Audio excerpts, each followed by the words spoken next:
My name is Curtis Howard. I'm an amateur game developer and a full-time nerd and a student here at Full Sail University. Much of what I do in game development is asset creation, and I'd say that's about 1/3 of everything that I have to do. So about 1/3 of all my time at Full Sail has been spent with asset creation and 3D modeling.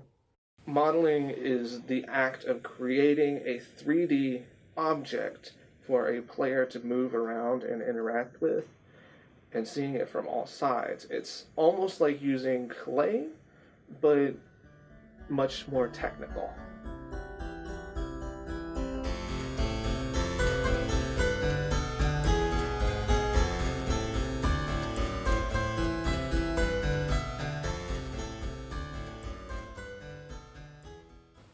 What sparked my interest in modeling was really just the fact that I needed to.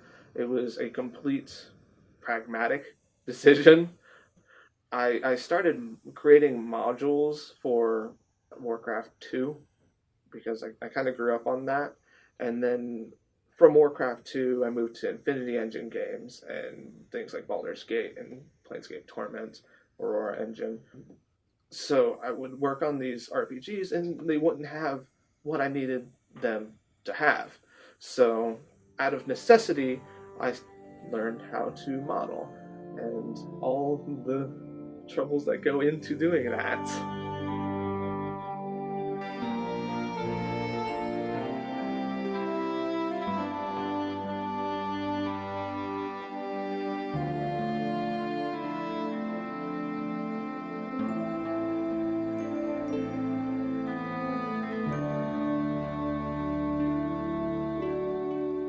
I prefer to generally use Maya and ZBrush almost exclusively.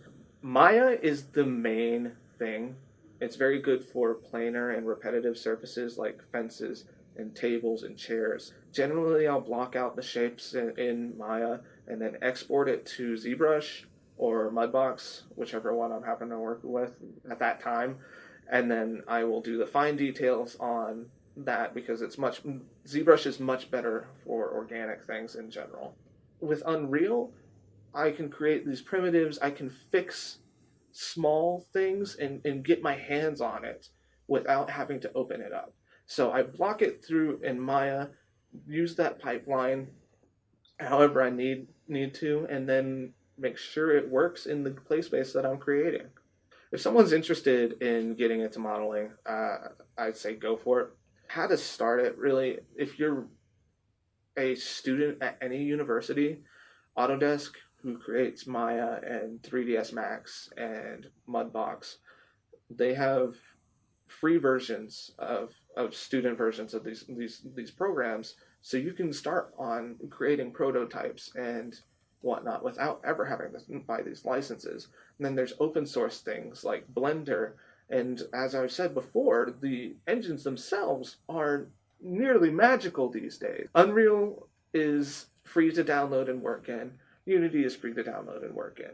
If we're just talking about modeling, then it's completely free to just work in those game engines.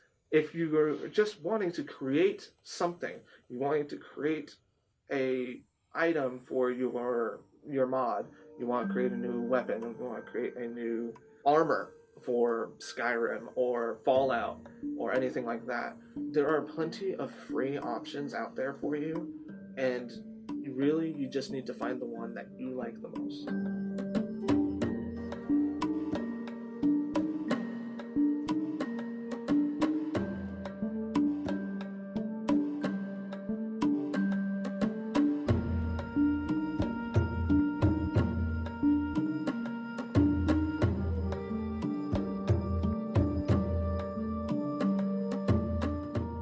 You really just need to be able to use a computer and have access to these tools and have a sense of design and aesthetic, and that's it.